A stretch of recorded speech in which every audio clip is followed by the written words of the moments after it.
Good afternoon. I just landed yesterday. I'm a little fuzzy on the time. You know how it goes. But thanks for being here, everybody, and for bearing with the very exciting fire alarm that happened earlier. It was kind of funny. I didn't hear it, and I like expect fire alarms to be like really rude and in your face, and then I realized I'm in the UK, so they're going to be very polite fire alarms. Like, if it's no trouble, could you possibly see your way clear to exiting the building when you can? So that was good. Anyway, hi, I am Tim Berglund, and I'm here to talk to you today about Kafka as a distributed system. I work for a company called Confluent. We make a cloud service and an event streaming platform that's based on Apache Kafka. I spend most of my time talking about Kafka itself and kind of the architectures that are arising around event-driven things and around events. And there's just a lot of exciting things to talk about.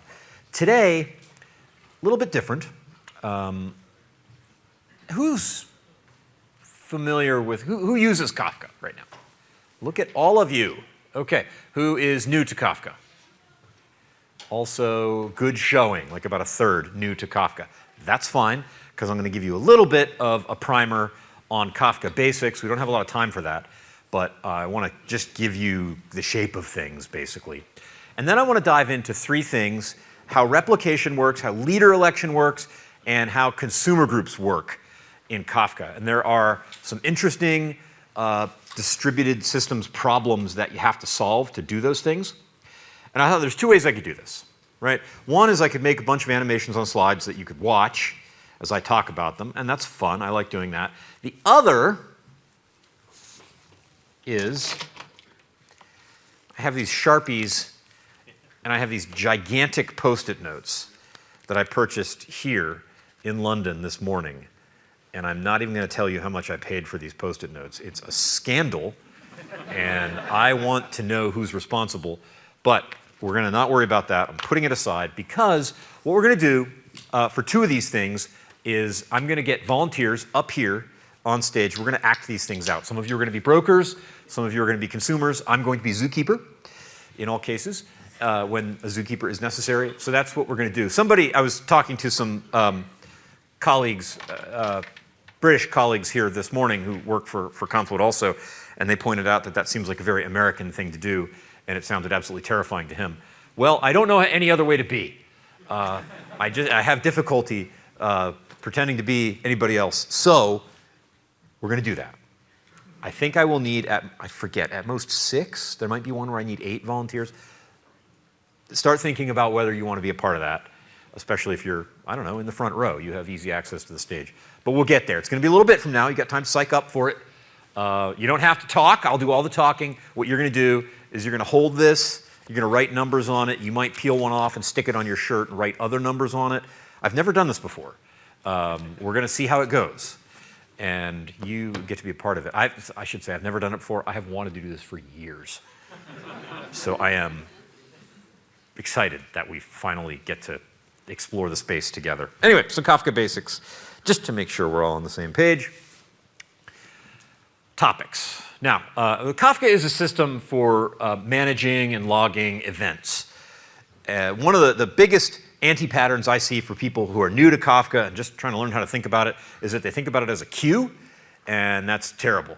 It's not really a queue. It's the abstraction you want to think is that it's a log. It's a distributed log. The difference is that a log stores things and a queue, well, doesn't, or if it does it sort of in an incidental way. All right, so you have these things called topics. Unfortunately, there are message queues that also have things called topics, but we overload terms all the time. And you produce events into that. Events are modeled as key value pairs.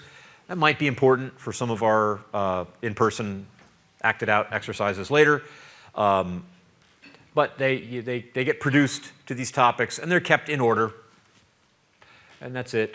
And they live in the topics until an elapsed time that you specify goes by. So by default, that's 7 days, but you can make it infinity. You can make it 7 minutes. You can make it whatever you want. That retention period is a dial you get to set. And a Kafka topic can be the place that data goes to live and is the system of record. Our previous speaker was describing systems and sort of data structures and things, if you were in this room, that can emerge around a structure like this when you use a log as your system of records. That's what Kafka is. It is fundamentally a log.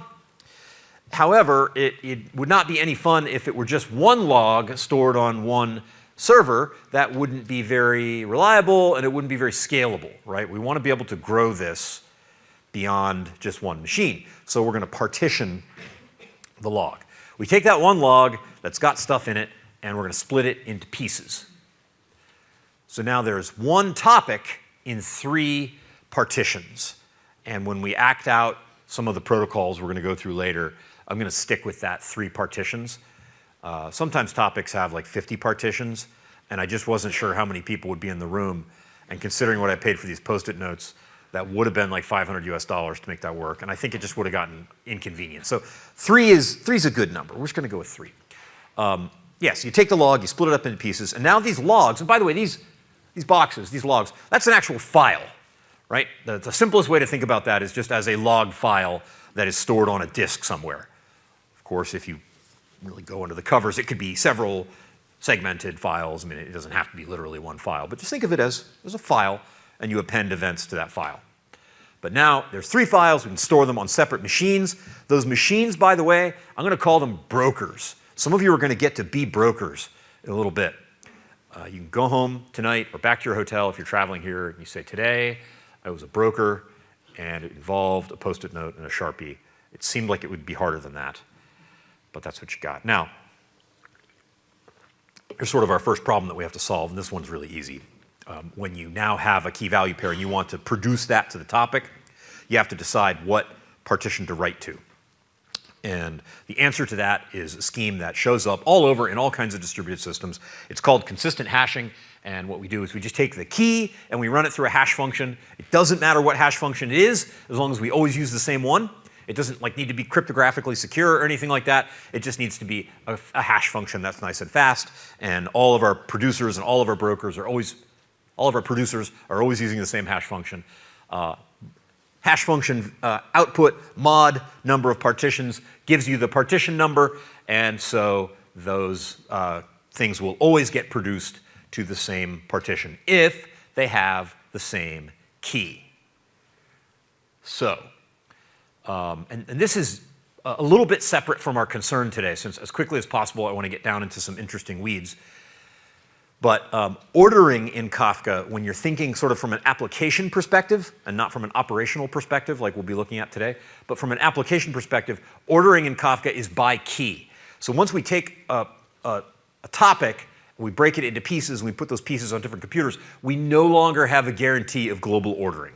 You will never know globally what the ordering of all the events were. However, for a given key, you'll know. Those will always be written to the same log on the same broker, and they will always be in order. Which, when you're brand new to Kafka, sounds terrible. You're like, wow, I want a queue, and why can't I just have something that acts like a queue? It's not, it's broken. And you'd be amazed how seldom it's actually a problem. It usually doesn't, that ordering problem usually doesn't show up, and ordering by key is typically what you need. Every once in a while, you come up with a need for global ordering, and those are interesting for how rare they are. And you come up with other ways of solving them. With all those ways involve a topic of one partition, but you get there, right? It's very simple. There's one way to do it. By ways, I mean, if you're using Kafka, you probably have more data than comfortably fits in one partition, right? So if you have a global ordering problem, you have some scheme of reducing that data, the kinds of things that you need to order, so that it will fit into one partition. And I'm just going to leave that topic for now and produce that remaining key. So partitions. Replicas. We're going to talk about how Kafka does replication. So I just want to tell you what the basic scheme is, so everybody's got this picture in their head. Here I've got 4 brokers and one topic that has 4 partitions. Now, it does not always need to be that neat, right? I could have 3 brokers and a topic that has 10 partitions. These numbers don't need to align at all. This just makes this slide pretty. So that's why I picked it. And those 4 partitions I have assigned to the 4 brokers. This is nice. I have scaled out my topic, right? Each one of those machines can handle storage, can handle pub/sub independently of the others. But if I lose one of those machines, I lose my data, and that seems bad. So what I'm going to do is I'm going to replicate it. And 3 is a common replication factor. This is tunable. It doesn't need to be 3. Sometimes you'll read in tutorials and documentation just the assumption that it's 3, and the reality is it almost always is 3, but it doesn't have to be. That's a dial that you set. But what Kafka does is it elects one leader. There's one partition. I always say that. There's one replica that's the leader. So for each partition, we've got 3 replicas. One of those partitions, I did it again. It is so hard. I've been doing this for years, and the word just won't come out. One of those replicas is the leader. And when there's an application that's producing to that topic, it does the write to the lead replica. So whatever broker the lead replica is on, that's the one it sends the write to. And when you read from that leader also. I'm going to repeat that later. But the reading and writing is to the leader, and the others are there just for redundancy. And so that way, for example, when one of those goes away, we're able to elect a new leader like we did here. Where's my pointer? There it is. Now suddenly broker 2 is the leader for that partition. There. So basics, a few more things. I mentioned producers. Producer is just a program that writes to a topic. It's client application. This is what you actually write when you're running a Kafka cluster, when you're building applications on Kafka. You write a program that's a producer. And you can do that with an API called the Producer API. That's very, very low level and just lets you put messages into topics. And there's higher level APIs and other ways to be a consumer that are not quite so explicit that let you deal with higher level abstractions of stream processing and not thinking explicitly about putting a message in somewhere. Consumers, likewise. These are ways of getting messages out. And a couple interesting points that are distinguishing features of Kafka. One is that consuming a message doesn't make the message go away. It's non-destructively reading it. So that means I can have more than one consumer on a topic. So if I've got some event stream and, I don't know, say 2 services that want to consume that event stream, you know what? You folks, I'd even give you 3 if you wanted 3. Or if you wanted a few thousand, it would be okay to have a few thousand different consumers that are consuming from one topic. Because consuming does not destroy, you can have many interests on one event stream, many applications that are reading that one event stream. And because consuming might be computationally expensive, we can scale out a consumer group. You can just add another instance of a consumer group, and that consumer group gets partitions assigned to it. We will act this out. This is one of the things that will be reduced to Post-it notes and Sharpies and the kinds of people who like to be on stage, because this is a volunteer effort, so it has to be people who want to be on stage. Oh, I just realized that could be where this whole plan falls apart. No, in a room this size, there've got to be 6 people who like attention. So anyway, this is a hugely important part of Kafka, that once I've got a consuming application, if I deploy a second instance of that, if there are more partitions to distribute, like there are 3 partitions here, I can deploy yet another instance of that consumer, and it will get a partition assigned to it. So I can, without doing really anything that I'm aware of at the application level, I'm just using the consumer API, I get this horizontally scalable thing. I become horizontally scalable. And that's because of the consumer group protocol, which we're going to look at in some detail.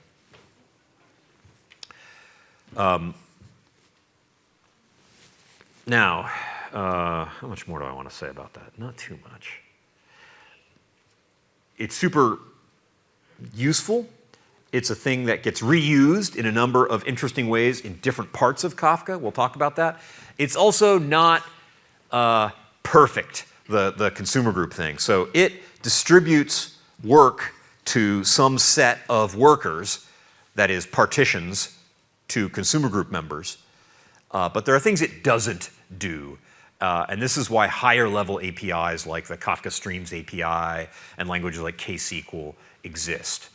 Because there are some thorny state management application side state management problems that the consumer group protocol doesn't address.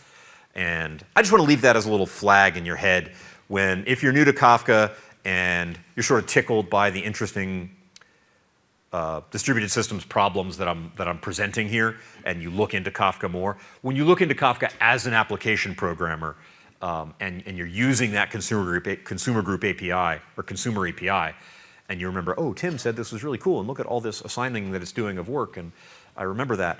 There are still reasons to look at things like Kafka Streams for developing stateful stream processing applications rather than just using vanilla consumers all the time. Kafka Streams, of course, is built on top of the consumer API. There is no way, really the only thing anybody ever does to Kafka is be a producer or be a consumer. That's what you can do. Kafka has its own communication between brokers and its own replication problems it's solving, and these interesting interactions between clients and brokers that we're going to get into. But as far as you know, all you do is you put events into topics and you get events out of topics. And there could be any number of more abstract ways of doing that, like a functional stream processing API like Kafka Streams, or a streaming SQL like KSQL. You're still just a producer and a consumer. Everything's a producer and a consumer. So what I've given you so far, just this 15-minute summary of Kafka, is actually adequate as a set of abstractions for you to think about. It's all that you need for groundwork. But let's get into the pieces. I want to talk about part of Kafka called the controller. This is foundational. We need the controller to think about how replication works, and I want to talk about replication, so I want to start with the controller. And I want to remind you of some things I just said. These are important facts about Kafka that we need to keep in mind to think about what the controller is and what it does. First of all, remember that partitions are replicated. All right, we take topics, we split them into pieces, and we take those pieces and we make copies of them. Now, one of the great things architecturally about Kafka is that it's a system, as I said, for dealing with events. And what do we know about events as data structures? They're immutable, right? Oh, it's so great. I mean, sometimes it's great. You think about like events in your life. You ever done anything you regret?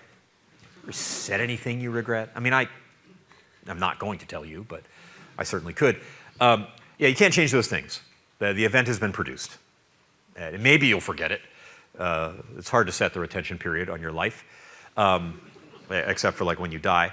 But yeah, events are immutable, sometimes tragically. But as data structures, that's never a tragedy. It's good, and that's a great simplifying assumption. Lets us get away with all kinds of behavior in event-driven systems that would be harmful when with a database-based system or sort of an entity-based system.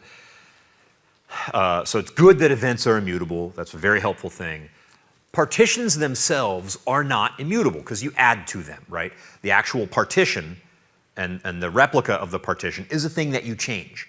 And the fact that we're going to replicate partitions means now we have these mutable objects whose state we need to keep consistent in the system. So that's a three-word bullet, but there's lots of pain that results from that. Okay, as I said, writes, when I'm producing, that always goes to the lead replica. Partitions are replicated, there's a leader and followers.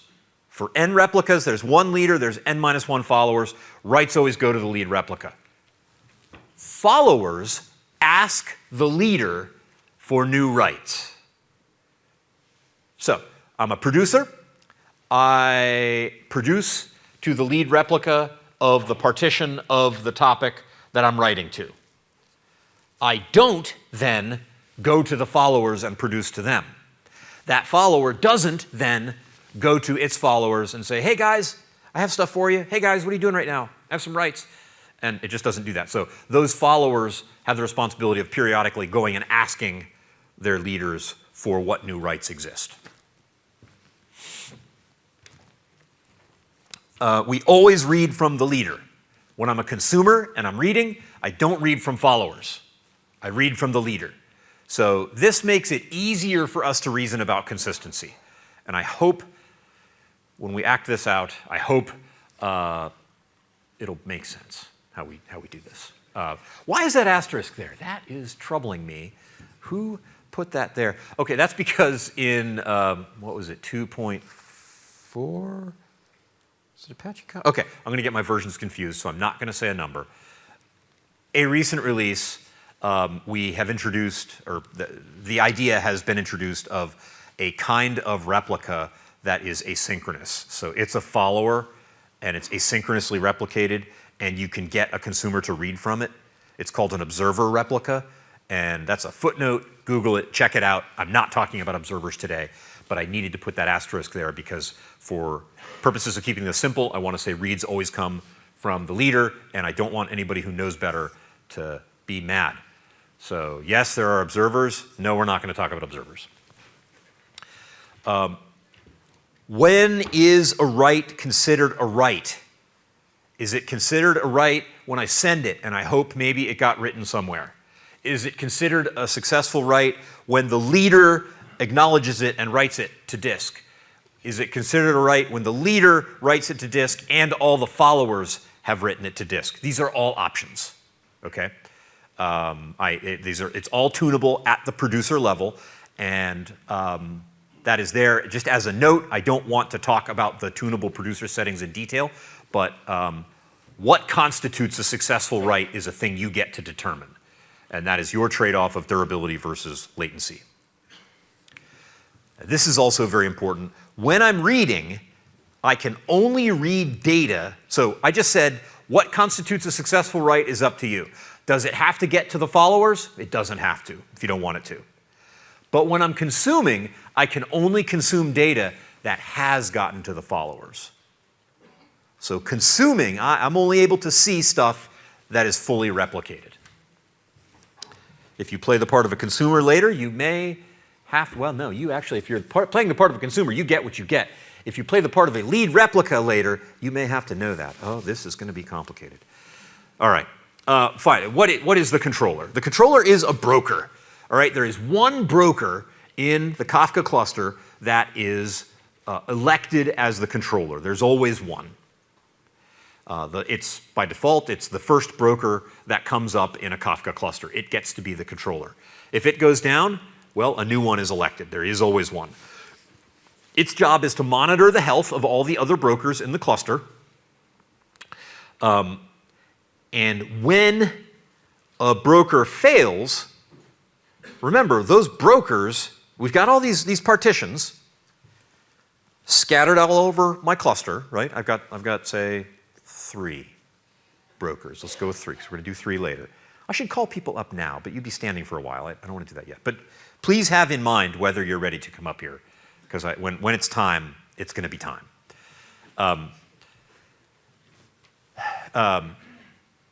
For any given broker, you are the follower for some partitions, and you're the leader for others. And when you die, and you will die, just like you've done things you regret, this is another sad fact. It means just to be such a dark talk. It should be a happy thing. But distributed systems are painful. I think they bring out the melancholy in all of us. The replicas for which you are leader now have to go to somebody else. So it's the job of the controller to mediate that election of new leaders. So some other broker who was a follower replica for that same partition is going to get elected as the leader. And the controller mediates that process. Then when that has happened, the controller tells all of the other brokers, hey, by the way, there's a new leader in town for replica 6 of topic page views. Replica 6 of partition 1 of topic page views. All the other brokers need to do that. All the brokers know, have that metadata. They all know who's got what partition and who's the leader, so that has to get communicated. Well, how does this voting work? It's very simple. In Zookeeper, okay, so think of Zookeeper as like a hierarchical in-memory, like a tree. It's kind of like a hierarchical sort of file system looking thing. And I can write things to paths, and I have a path called /controller in Zookeeper, and this is a special kind of node. The things you write in Zookeeper are called nodes. That's an ephemeral node. To create an ephemeral node, you just use the API to say, hey, Zookeeper, I want an ephemeral node, and you, the creator of that ephemeral node, keep a session to that thing. So it's there as long as you're connected to it, as long as that session is up. And when that session goes away, the node goes away. It seems convenient. We might be able to use that. So when the broker boots, it tries to write a little description of itself to that controller node, and the first write wins. When the controller dies, the session expires, and the next broker in line now wins, because the first broker to write controller became controller. The second broker to come up tried to, and is kind of like in line waiting to do that write. And it knows it has not become controller until the first session goes away, and then it wins. So Zookeeper gives us this nice way of doing this. Now, pardon me, if you're following Kafka news, there is an important KIP, or Kafka improvement proposal, called KIP 500 that has to do with killing Zookeeper. And if you operate a Kafka cluster, you've wanted to kill Zookeeper for years, it's okay.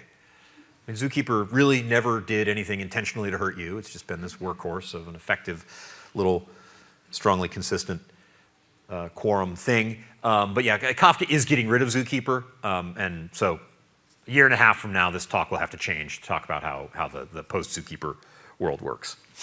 Okay, I'm actually going to skip this and nope, I'm going to go here. Okay, here's an example of what the controller might manage. A controlled shutdown of a broker. Say I'm killing a broker, all right? I send a sig term to a broker, to the JVM process. That broker then tells the controller, hey, I'm going down. The broker then says, okay, there are 300 replicas for which you're leader. And I'm going to go through them one at a time and find the next person in line, the next broker in line is going to be the new leader for those partitions. And I'm going to tell that broker it's the leader for those partitions now. And then I'm going to tell everybody else that it's the leader for those partitions now. Forms the leaders and forms the rest of the brokers. Likewise, if the broker fails, same kind of thing. There's a broker failure scenario, but this is initiated by the controller when it sees a broker no longer responding. So when it sees a broker die, it basically just goes through the shutdown scenario. So same thing. I already talked about controller failure. So that's the controller, and that gets us to the replication protocol, which relies on the broker, which relies on these and these. We're going to start doing things in just a few minutes. All right, replication. Remember, just like we talked about some basics with the controller, I want to talk about some basics with replication. The log is a sequence of records, and those records are immutable. We want to replicate each partition, each log. There's one leader, n-1 followers. Good. Producers always write to the leader, consumers always read from the leader. Followers query the leader for new replicas. So if you're a follower, it's your job to reach out to your leader and get the new stuff. Which gets us to another term, so-called InSync replicas, better known to the world as ISRs. I never was a fan. I just, age-wise, kind of missed them. No harm, it's fine. But this joke gets made occasionally. So a replica is considered in sync if it is within a certain number of messages or a certain amount of time of the leader. By default, a replica is out of sync if it is more than 10 seconds behind the leader. These are tunable things. I can set this to a number of messages and an amount of time. But rather than just saying a replica is live or dead, we consider a replica in sync or out of sync. So a slow replica may drop out of this list. And so the live followers who are eligible for leader election when we die as leader are the ISRs, or the InSync replicas. You have to be in sync. Note, to be in sync, you can still be behind. You can still be behind. There can be messages that I've got as the leader that none of my followers have. Think about that. That's just going to be true all the time, right? Stuff gets written to me. They haven't gotten around to asking. They're always behind. So in sync is this fuzzy thing. But I might be able to elect them as a leader even though they've got messages I don't have. And that's okay for reasons that I hope are going to be clear. All right.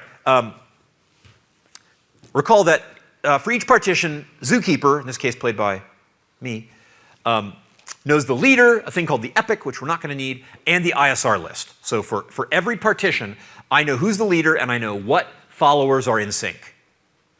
I also can define a thing called the high watermark. This is a thing that the leader knows. The leader knows the high watermark, which is the highest replicated offset. Offset's just the number of the message in the log, common to all the partitions in the ISR list. Like I said, as the leader, I will always have messages that you followers don't. It's fine. I'm not, hold your applause. It's always super awkward, right? Like, oh, it wasn't an applause line. Yeah, so people are writing to me, and the followers are always, after that, coming and asking for new messages. So I'm always going to have stuff they don't, and they'll be caught up to various levels, and I will know because they asked me, at the time they asked me, what offsets I gave to them. And when I send those off, and they say, okay, got them, and they acknowledge that, then I'll know, okay, everybody's caught up through offset 1,048,576. That's my high watermark. And I'll get 10 new messages produced, but my high watermark is still back here. And so I'll know I'm ahead of the high watermark, but that high watermark means everybody's got those. That's important because I am not allowed to expose messages to a reader past the high watermark. The contract is, for it to be readable, it has to be fully replicated. Any broker can die, and I won't lose those messages if I have allowed them to be readable. And I just said that. Got ahead of that bullet. Should have clicked. Okay, here we are. I need 3 replicas, 1 producer, 1 consumer.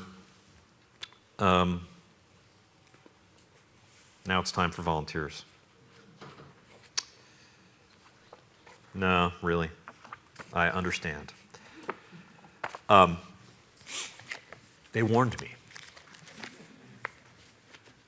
Step right up. Step right up. Love it. Yeah.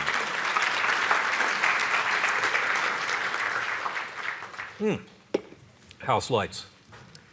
Ben, I didn't even know you were here. I didn't know you were here either. We work together. Ben, you're going to be a broker. Awesome. Hugh, you're a broker. Raul, you're a broker. I need one more person.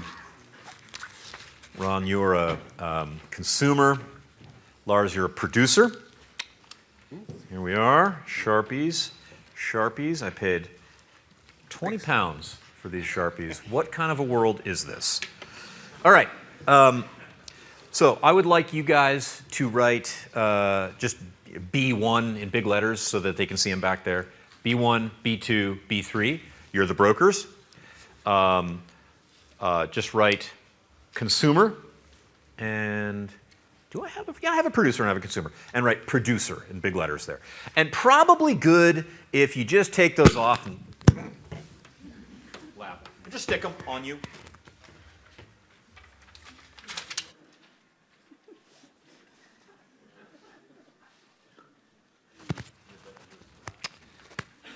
Hate it when I do that. I actually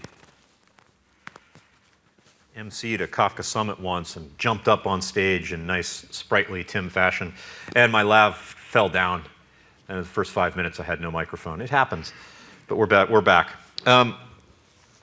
Okay. So,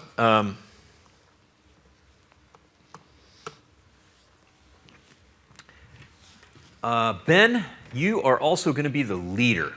Awesome. Yeah, so you just want to put like L on there.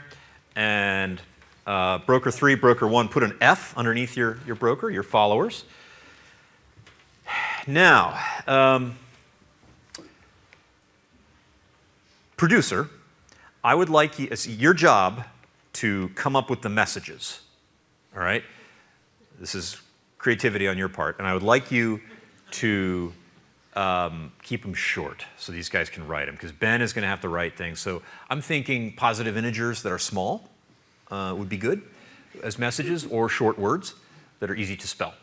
And so on your next piece of paper on your pad, brokers, this is going to be your actual log. And remember, messages are key value pairs. We don't need to know that right now. Just the value is fine. In fact, sometimes people produce messages using no key at all. Animals, right? But we're not animals.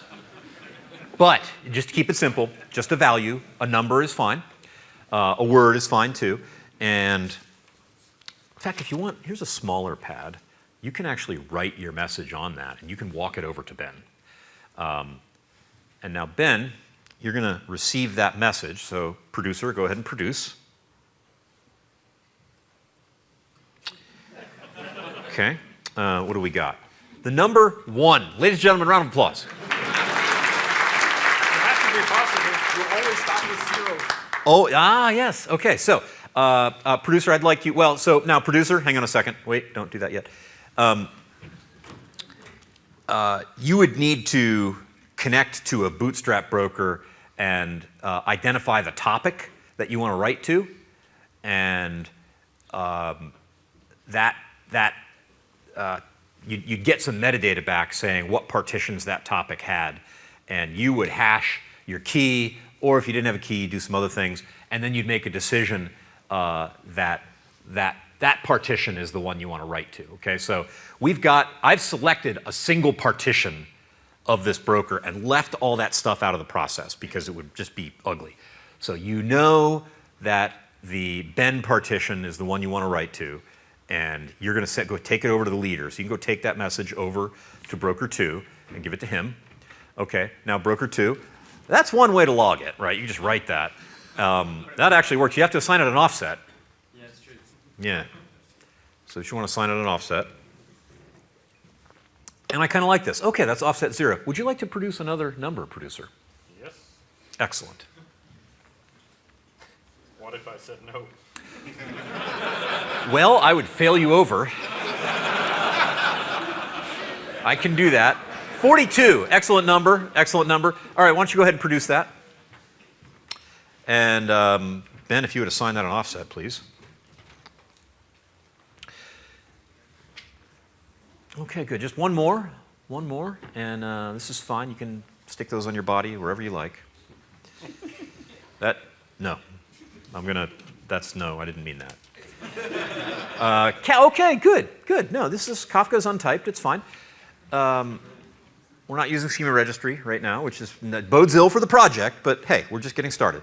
So, okay, now, and that is now going to be offset 3, and I think that's enough messages for now. We're going to do one more, don't worry. Okay, follower 1, if you could, I know Ben looks busy, but if you could just ask him if he's got any messages. That's not true. Actually not true. And so Ben, you would then show, you'd send a copy of them over the network, but you can just show him. He's right there. We don't need to be pedantic. And follower 1 is going to do that. And broker 3, would you also ask the follower if he's got any messages? I just want you to write those down. Okay, stop right there at 2. So you've got 2 of them written down, right? You just had a major GC pause. Could you turn around? Okay, good. Consumer, you would like to read from this topic, and you happen to know, again, making it simple, that your leader is Ben, And so could you go over to Ben and ask him what he's got? Hi, Ben. What are you? Some messages. Sure. Can I get some messages? Now, which messages can Ben expose? Only the one he has to do. The high watermark is right here. So offset 0 and 1. He can't expose number 2. He's got it. It's in his log. Okay, he's not going to not write it. But it hasn't been replicated because we had a little GC problem over here. And so, yeah, consumer, you go ahead and you can't take them. You can make a copy of them. Yeah, you can just write them down on your, yeah, it's not destructive. If it were a legacy message queue, then it would do that. Okay, good. There you go. All right, now broker 3, wake back up, and you can go ahead and poll. There you go. Oh, look, you have message 2. Consumer, you're going to go ask Ben for more messages, and now Ben can tell you about the cat. More messages? Yeah, you can have a cat now. Look at that. Now, there are, if we spent all our time on this, there are actually some really interesting failure scenarios of times things can break and ways just everything that can go wrong. And boy, we don't have time for that at all. I am going to elect, Sid said I could run over by 5 minutes. I'm taking that 5 minutes. Folks, stay up here. Could you stay up here? You don't mind? All right, good. Let's talk about consumer groups and how this works. We might have time for this. I sort of doubt it, but we're going to try, dang it. All right, remember consumer groups. This is when, and we're going to need some more volunteers for consumers. We'll get there. But when you've got more than one application trying to consume from a stream, you need to be able to scale that computation out, depending on what it is. It's going to have to happen. So what we need is a way to assign partitions, and rather than replicas, you guys are going to become partitions. We need to be able to assign partitions as consumers enter and leave the group. We want the clients to decide how those partitions get assigned, because we want brokers to be as stupid as possible. And that is an overriding priority in Kafka. We want brokers to be the dumbest things they can possibly be. That's actually a very good thing. Brokers just don't do much, and that allows Kafka to be what it is. We want to be able to scale to on the order of 10 to the 4 individual consumer groups and 10 to the 2 consumers in a topic. So that's a lot. That's a lot of consumption that we can do. And we want this to be strongly consistent so that the group always knows once a decision is made, that decision is strongly consistent across the group. That has some unfortunate side effects historically about pausing consumption while this stuff gets figured out to make it strongly consistent. And you can't have like people reading while you're just trying to decide what partition goes where. Okay, who are the persons in this drama? Well, there's the consumers. There's a special consumer called the controller. One of those consumers is the boss of the consumers. I'm sorry, no. One of the consumers is the leader of the group. There's also a controller of the consumer group, and that's one of the brokers that consumes that thing, that controls that thing. All right, here are our protocol operations. Find coordinator, join group, sync group, heartbeat, and leave group. Now, without walking you through each one of these steps, I'm going to try to do the acting out of this. And if you see me jump around in the slides, that's because this is hard to remember all at once. So let's try this. I have 3, that should say 3 partitions, actually. And I need one more consumer. I need one more person. And you, sir, are now a consumer, if you would rename yourself. I need another consumer, and broker, you're good. And instead of leader and follower, if you could just write P0, P1, and P2. You are partitions of a topic. Step right up. And let's see, you are going to be a consumer. So if you just want to write consumer and label yourself. Oh yeah, that's right, I have 6 partitions, I forgot. So you're also P3, you're also P4, and you're also P6. Wait, P5. We start counting at 0 because we're computer scientists.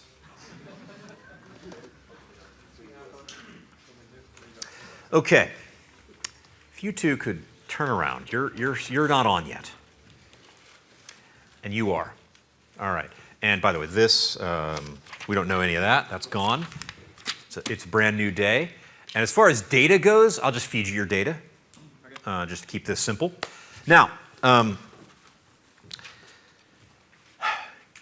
you wake up. You're alive for the first time. You're a new JVM process. You've got your Bootstrap broker list, which is a list of addresses of brokers that are out there in the world. And to be a Kafka application, you don't need to know all of the nodes in a cluster. That would be silly. You just need to know a few, right? You have like 2 or 3 well-known names that are going to be there in the cluster, and the rest of them you don't care. So you've got your Bootstrap list, Mr. Consumer, and one of them is broker 3 here. So you wake up, and as a part of your protocol, you run an operation called find group. And that looks like this. Oh, sorry, find coordinators. You can send it to your Bootstrap broker. So you ask broker 3, you say, hey, I would like to find my group. And what you do is you pass him a thing called your group ID. That's the name of the application. Every consumer, to configure it, it will not start if you don't give it a group ID. And your group ID is QCon. I just made that up. So that's your group ID. Good. And you can stick that right under this one. So you wake up, you talk to your Bootstrap broker, which is broker 3, and you say, hey, I'm QCon. Hey, I'm QCon. Nice to meet you. You don't know what to do yet. It's okay. I'm about to tell you. So what you're going to do is you've got this internal topic called consumer offsets, and it's keyed by that.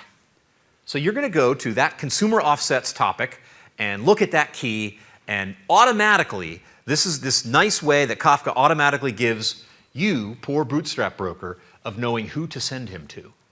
All right, so that partition that key is going to get written to in that magical internal topic has a leader somewhere. Remember, I'm Zookeeper. I happen to know, again, it's Ben.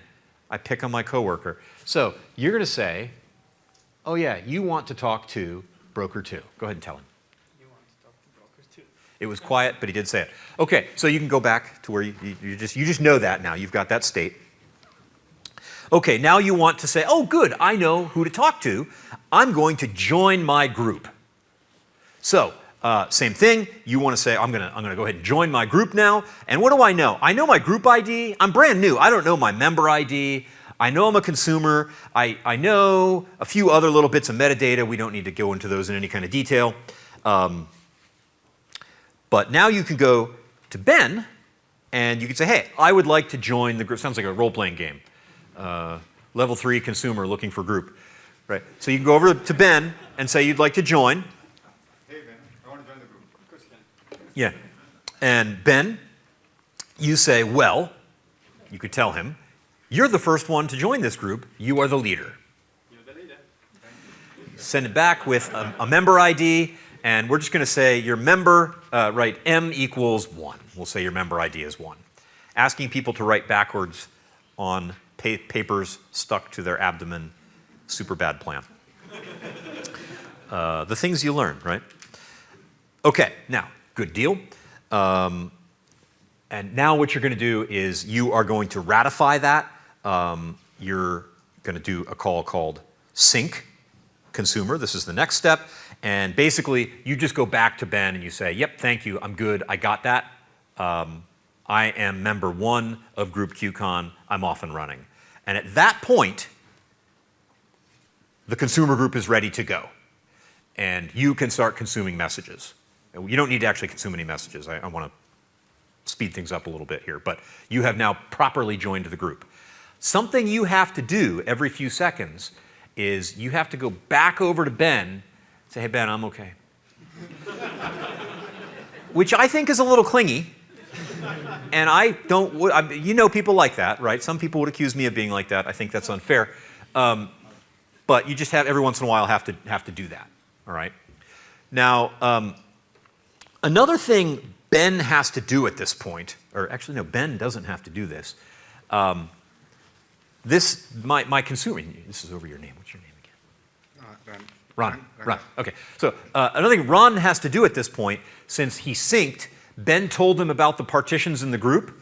Ron has to make a decision about what partitions he's going to consume. Now, what partitions are there here? 0, 1, 2, 3, 4, 5, 6 of them, right? Ron is one consumer. Guess what he's got? All of them. That's pretty easy. He knows what's happening. So when you're consuming, you're going to consume from all those partitions. Now, if you would turn around and wake up, and, oh, look, it's a brand new day. You're alive for the first time. Go find your coordinator. Your bootstrap broker is broker 1. So why don't you go over to broker 1 and ask broker 1, tell broker 1 you want to find your coordinator. Broker 1, introduce him to Ben, please. There, okay, good deal. Now you join. You say, I would like to join the group. I would like to join the group. Welcome to the group. Welcome to the group.